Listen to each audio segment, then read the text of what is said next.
Mwana moke abetaka mbunda bakolo babinaka ezali hasard te kina mokola lelo ozala na biso lengo ezali mabongisi oyo papa na bino babongisi déjà na yemako fumibanga bongisaki.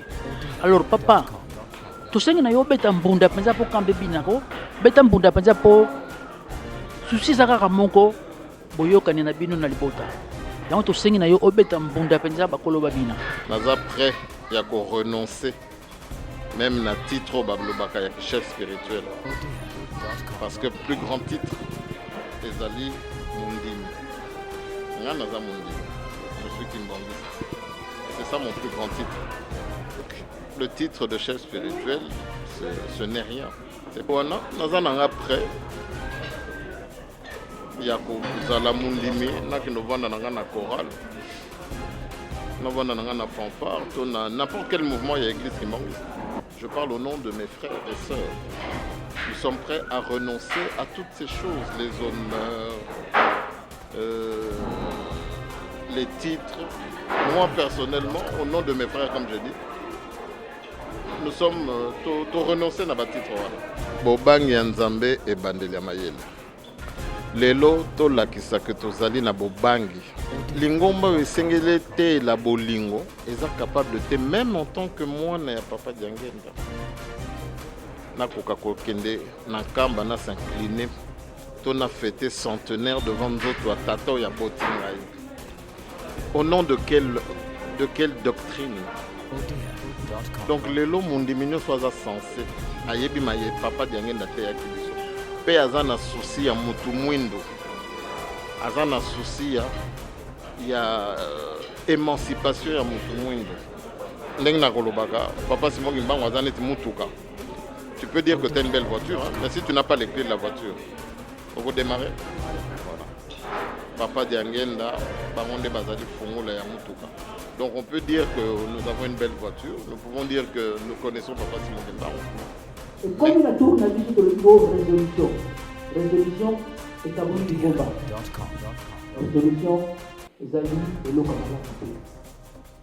Pour ceux qui aiment au Saint-Christo, ils sont obligés de le mais le coup est à vous du combat. C'est-à-dire, et l'eau comme ça. Alors, la résolution, pour le tabou du combat, la Bible, pour le téquio, c'est ça que l'eau comme ça. Donc, la résolution, la Bible, c'est hors. Makanda makabone tangi zikabone nzambe ikabone sukulantime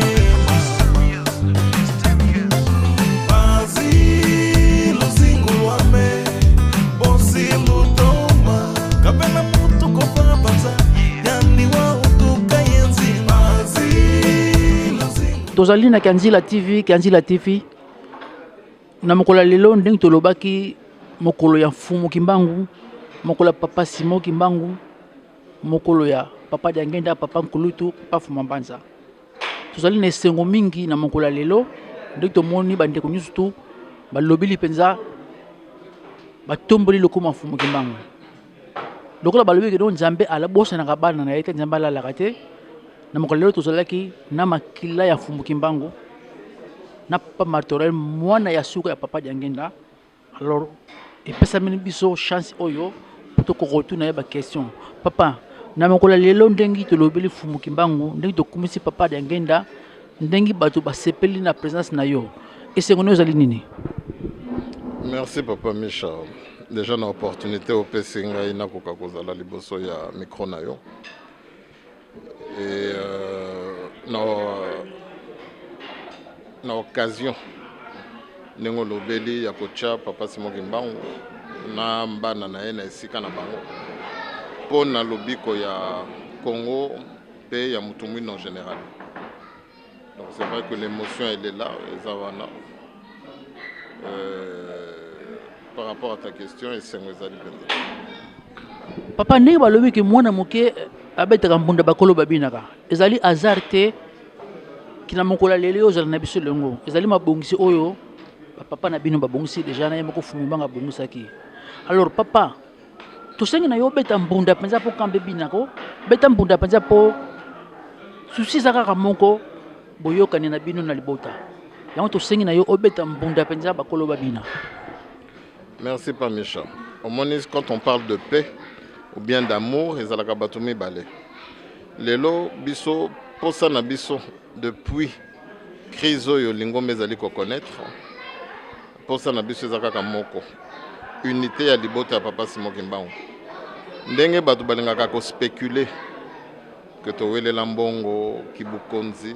Moi j'ai toujours dit une chose, naza prêt ya ko renoncer même na titre bablobaka ya chef spirituel parce que papa Dianga na bandaki koloba le plus grand titre ezali mundimi nga naza mundimi, je suis kimbanguiste et c'est ça mon plus grand titre.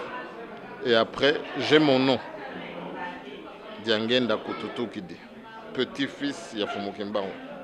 Donc le titre de chef spirituel ce n'est rien, c'est pas ça qui fait ma grandeur. Donc lelo pour na kozong sa unité wana naza nanga prêt ya kozala mundimi nakino vanda nanga na chorale na vanda nanga na fanfare to na n'importe quel mouvement ya église kimbanguiste. L'essentiel est ça que biso ba kimbanguiste tozonga bomoko kobanda biso makila papa Simon Kimbangu pena bandimi na ye. Mais le problème est ailleurs malheureusement. Mais c'est pour dire que voilà jusqu'où nous sommes prêts à aller. Et puis quand je parle au nom de mes frères et sœurs. Nous sommes prêts à renoncer à toutes ces choses, les honneurs, les titres. Moi personnellement, au nom de mes frères comme je dis, nous sommes tout renoncés à bas titre. Matondo papa, matondo ndenge ka papa Diangenda lobaki soki lingomba eza na bokabwani Congo eza na bokabwani soki lingomba ebeli Congo ebeli. Alors tomoni papa na biso alobi azali prêt atika nyonso pour kaka na souci ya bandimi ya papa Fumu Kimbangu bandimi papa Fumu Alonga papa Nkulutu papa Fumu Mbanza. Alors na asi bandeko boyoki papa azali prêt papa bazali prêt batika nyonso. Alors mutuna mongo susu zali pona bakimbangise papa eloko nini penza oyo message nini oyo kopesa na bakimbangise bandimi oyo bazali kosala ke lelo tozana makoko so oyo.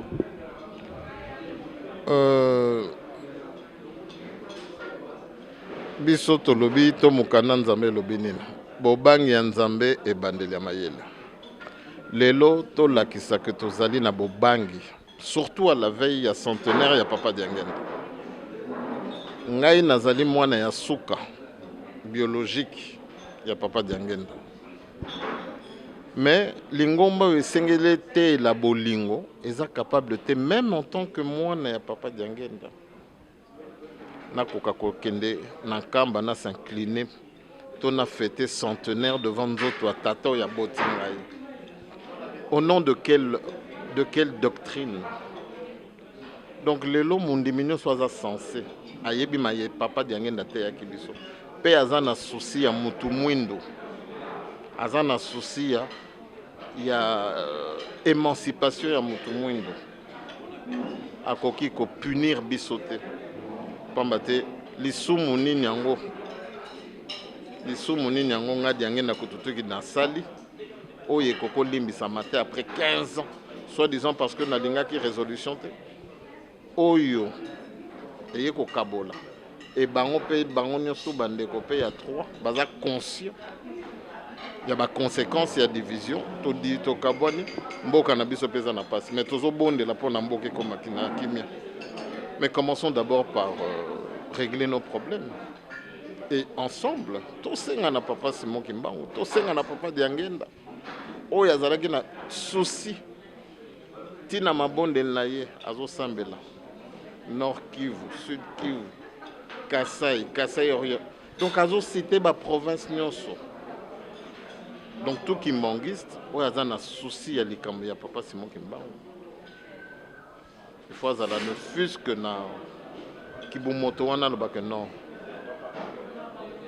Tocha résolution wana de côté hein. Makila papa Simon Kimbangu basangana. Kimbanguiste to sepela et ba répercussion to ba retomber wana spirituel et kokako hein et kokako kita na peuple congolais mobimba et l'Afrique en général.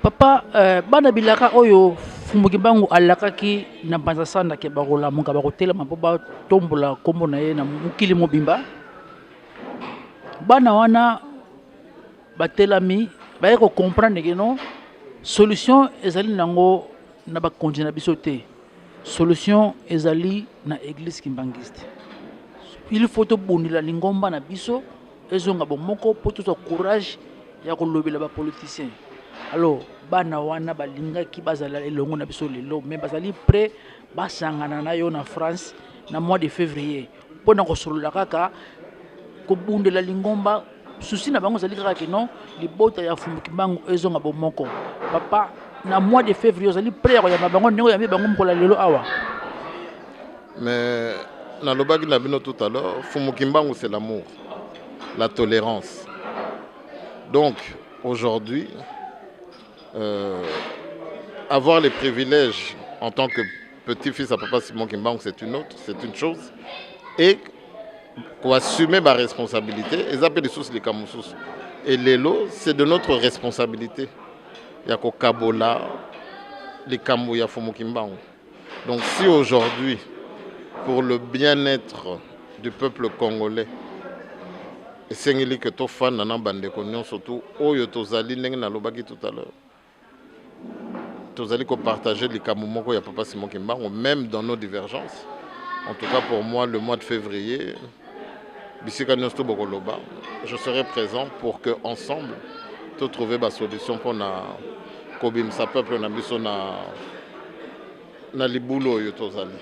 Maintenant papa, tu es comprendre lelo que likambo kangami na lingomba ndengi papa alobaki na papa fumolongo bokabwana te po pasi ekoya mikolo ya si bokabwani alors biso bana oyo to koli pe na ndako lingomba to bimi pe libanda to yebi yango tozo ko senga bozala prêt ya koyamba biso po tozo ko sala ba rencontre na moko na bana tito ko koma pe na nkamba to ko solola na papa Simon to ko solola na papa Zako pona ndimi na ngai kiteke mupepe ya peuple congolais ba ko kokanga yango tozali prêt pour la libota fumukima tout ça la nyoso papa mono yasuka.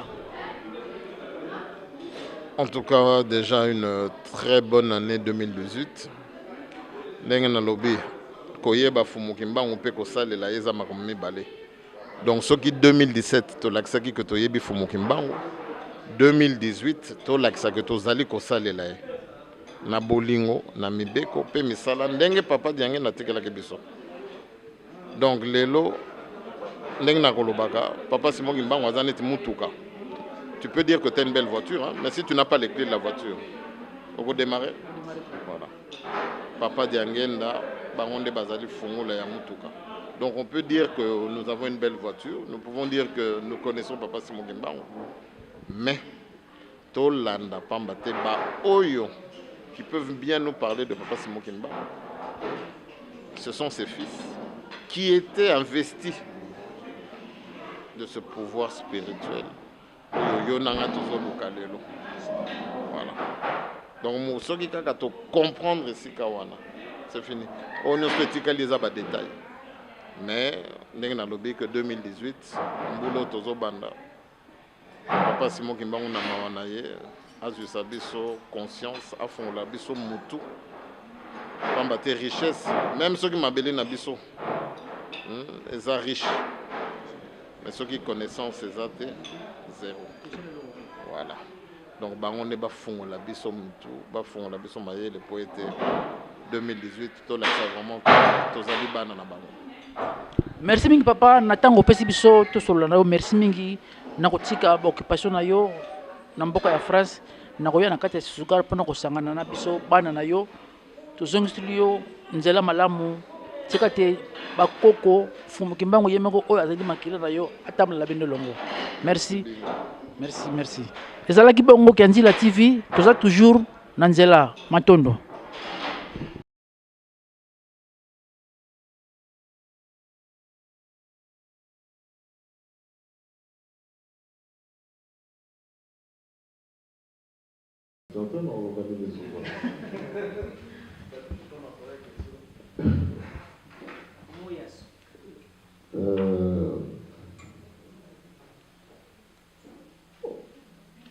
Tout le monde omoni toye na esika oyo pamba te ndenge nalobaki pasi na biso. Et que ce soit les kimbanguistes de par la religion, que ce soit les kimbanguistes de par, on va dire quoi, la philosophie du kimbanguisme, nous disons la même chose.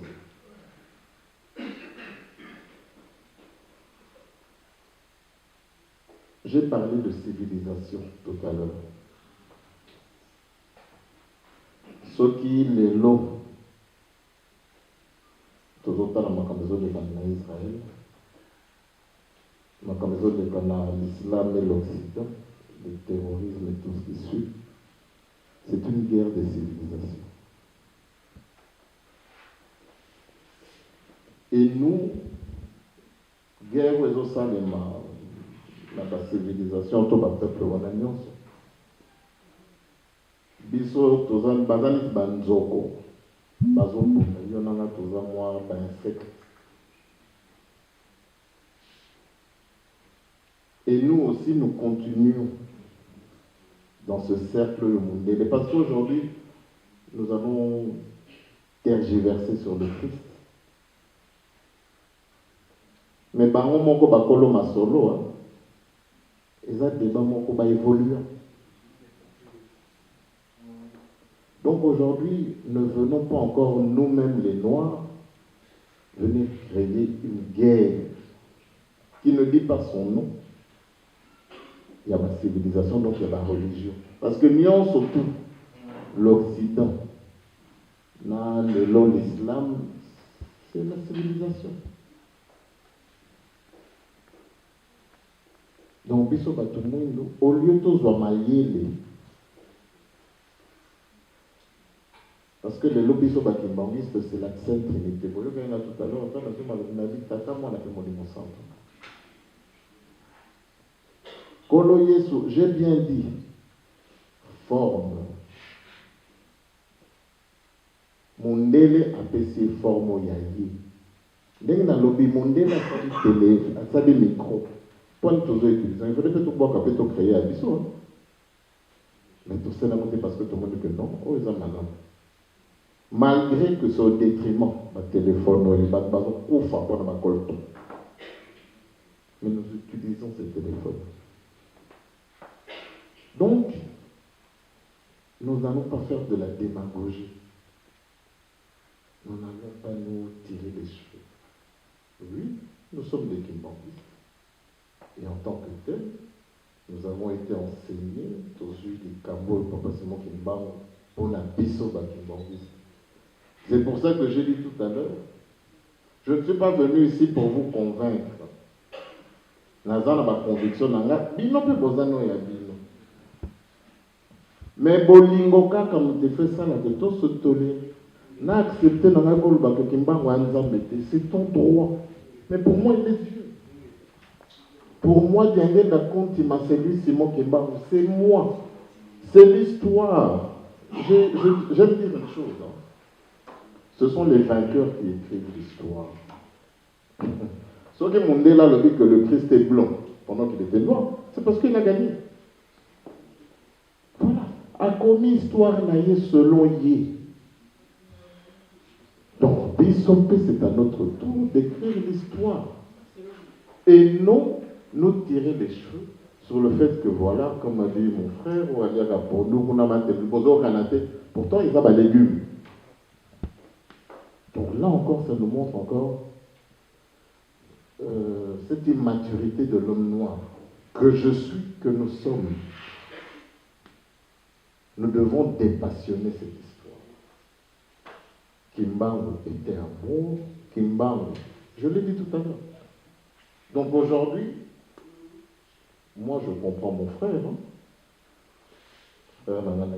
Non, voilà, il a ses convictions.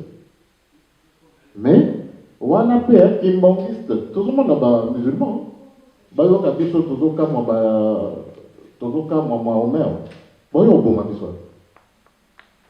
Donc ce qui est,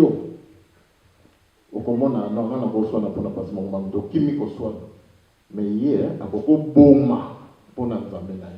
Donc, c'est quelque chose de très fragile. Donc, il faut trouver comment communiquer. Parce que nous avons dit, total la passion. Kimbangu, c'est mon grand-père.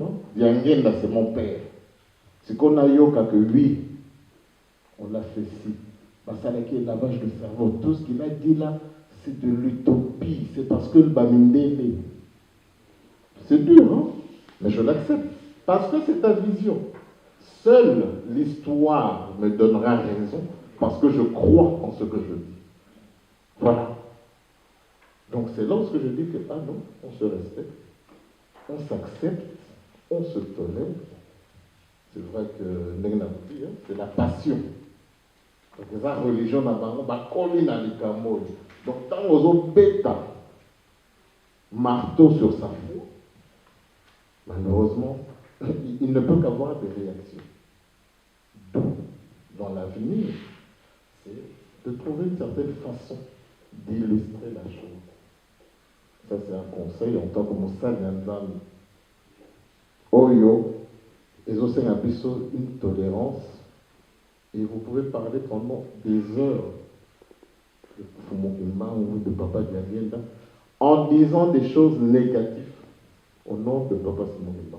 Je veux vous écouter. Je ne veux même pas vous contredire ou je ne sais pas comment. Parce que c'est ça la sagesse de Kimba. Donnez-moi 5 minutes, je vous en donnerai 20. Voilà. Pourquoi? Parce que nous devons avoir nos convictions. Je ne suis pas là pour me battre. Parce que Kimba est amour. Et c'est là que je dis, Tobo Sanali Kamone, Papa Simon Marazaki Mutabolingo. Ils ont tous ici qu'il avait 30 ans de prison, 120 coups de fou. Et à cause de notre orgueil, parce que tout le monde a l'olène. Donc quand tu me dis quelque chose, allez, c'est notre orgueil. Lui n'était pas orgueilleux. Donc voilà. Papa Simon Kimbango, toutes tendances confondues.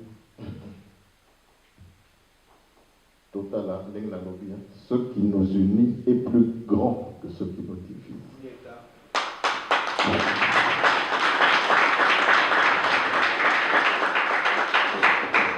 Donc, civilisation, il fait vendre sur des bases solides. Nous, le Christ auquel nous croyons, ce n'est pas celui que l'Occident nous a ramené. Nous croyons en la Sainte Trinité. Donc, biso to masolo na biso que bandi na tango babwa ki satana na mokili. Soki planète Terre, ezalaki neti planète Mars. Nzambe Kimbangu asali Terre. Pour na mutu, atali que mutu a besoin d'oxygène, mutu a besoin de maï, mutu a besoin de moi, pena mutu. Voilà, il l'a fait. Voilà de la personne dont on est en train de parler.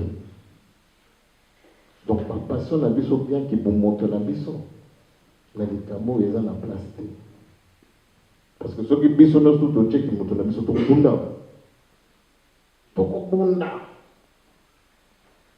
mais, comme celui qui nous a réunis ici est grand, donc, on se parle avec Tomitala, na Bolingo. C'est ce que mon délai a réussi là.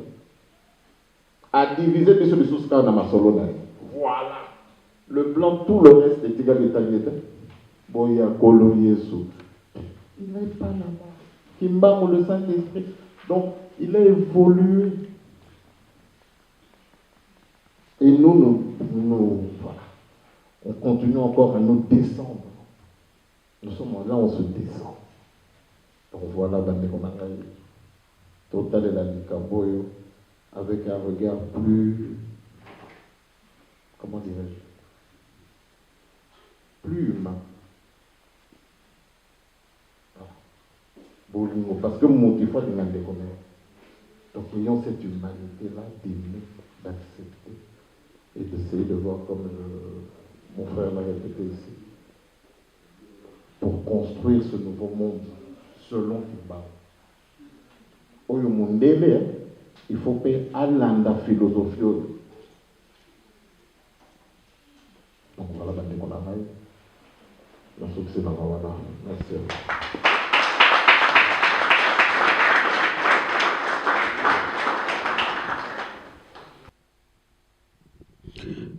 Ngai wabino mwana bilaka na kombo ya Nempiango oyo alias Misha Marciano. Melelo tozongli bokoko, tozongli bakombo na biso, tozongli bizali na biso, tozongli banjambe na biso, tozongli la religion na biso. Yango esengli na biso to changer bakombo na biso. Yango lelo nakomi Nempiango kielo. Alors bandeko nanga bakimbangiste bolandi interview ya papa Marteau. Esali mawa pe sali passé. Alors naza kosenga na biso surtout tout soutenir bana ba papa na biso. Eloka mutia ba papa batikila biso ezali bana na bango. Alors to linga tito zala pona ko séparer bango. Moment où to komi ezali moment où tozo bunda pona ko zongisa libota wana esanto ezonga bomoko pona victoire ya mutu moyindo pona victoire ya Afrique. Alors tango biso to telami poto bunda na tina ke lingomba ezonga bomoko tozali kosenga soutien na bino na mabondeli et puis ba idée au besoin nango bopesa biso na asiri numéro ya téléphone ezoko leka wana na se bokomona yango esengeli ki tosala eloko moko ndenge balobi ki non tango bozali ebele bakolonga ka bino te mais tango bozali ya kokabwani bakolonga ka bino monguna abandaka kaka kobanga tango amoni bokomi liboke moko place ko côté la zali susute yango 2018 auto koti zali année ya victoire zali année ya réconciliation azo senga na bino ba mama botia makambo to sala na mabondeli c'est très important. Maman Émilie, maman Christine, maman Solange, maman ekomi moment oyo bino bokosanga na maman Marie.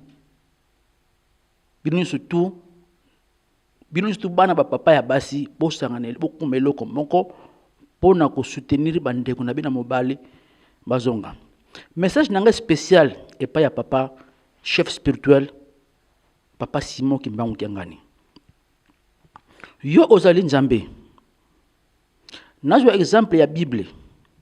Jacob amonaki pasi eleki makasi koleka tangu akutanaki na nzambe ange na nzambe alobaki ngana kotika yo te soki opamboli libota na ngai te soki opamboli ngai te. Bazalaki na matata ti kolo nzambe yo moko omoni kino tongo lingo tana obani kopambola Jacob. Banda lelo kombo na yo elongwe Jacob ekokomi Israël. Na libota na onde na kosala makamu si yango tozoko mona lelo. Alonga papa na Yesu pa na yo. Na lobi ki papa ngana kotika yo te soki opamboli biso te. Kopambola biso zali kaka kino ozongisa libota na yo bomoko. Papa ozasu na miracle ko sala na mokili te. Miracle oye ekoningisa mokili. Oye kozala victoire pona mokili.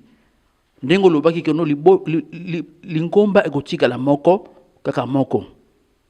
Mais na séparation lingomba jamais ekolongaka.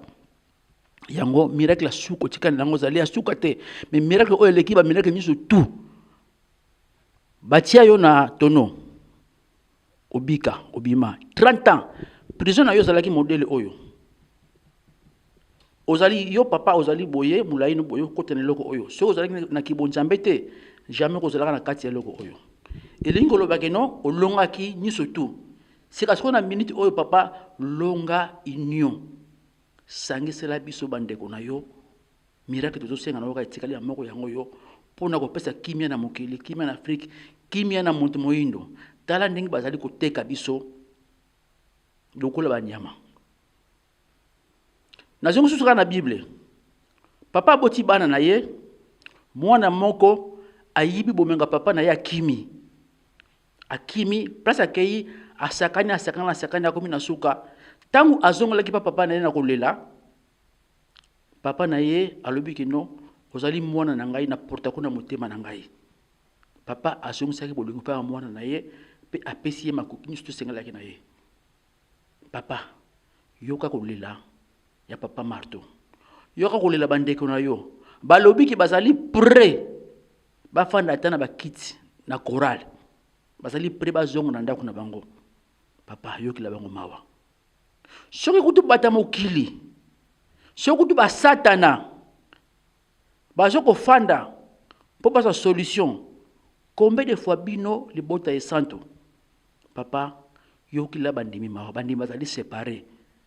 Tout le monde sur tête tout senga na yo boma 26 boma 3 et comment non lingomba ya papa Simon Kimbangu, lingomba ya bakoko na biso, lingomba oyo osansa mokili oyo ekosofu mokili.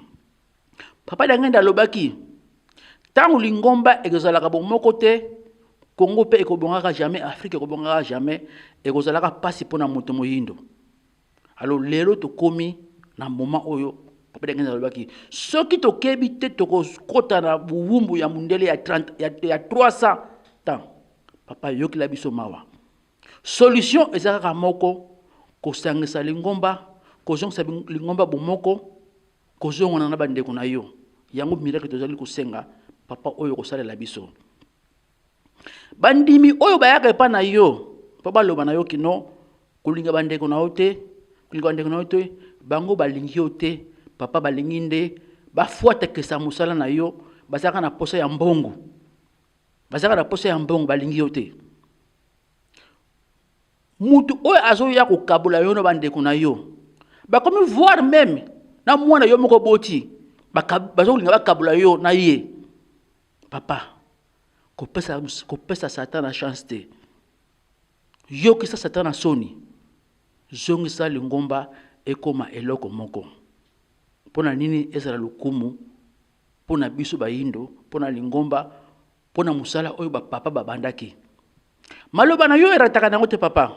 Erataka na ngote. Po yo kaka mtoloba ki papa dangenda, po ezali ki non, papa dangenda, papa fumukimbango abotami. Papa dangenda kaka yemoko, yo lususu kaka yomoko. Na epoka papa dangenda, yomoko lobaki ke bino bakimbangiste. Soki boko tosaka te. Si vous allez au côté, mukolo mukil ekoyeba bino, bako beta bino. Miri wa centre d'accueil, boko muna mukuse. Papa malobane ko rataka te. Soki boko yoka nangate ekozalaka pasi mingi pona bakimbangiste. Yokila bandim papa mawa. Zongisa lingomba bomoko pona victoire na biso. Papa dodokolo. Dodokolo zongisa lingomba bomoko pona victoire na biso. Tozali na posa ya eloko na biso oya mutuya yo moko tongi ezonga bomoko po esa la force yo moko olobaki susu na maloba na yo soki bo kabuli ngana bandeko na ngai ezala échec pona lingomba.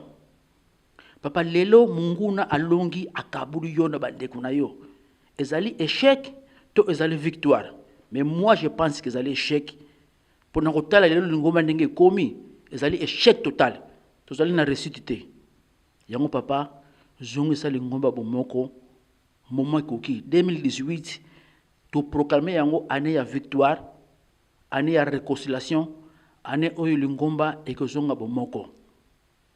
Papa zako bato oyo balingaka yo koleka bandeko yo bazali tena mokili oyo. Ozali général pa bandeko na yo. Ozali mokonzi pa bandeko na yo.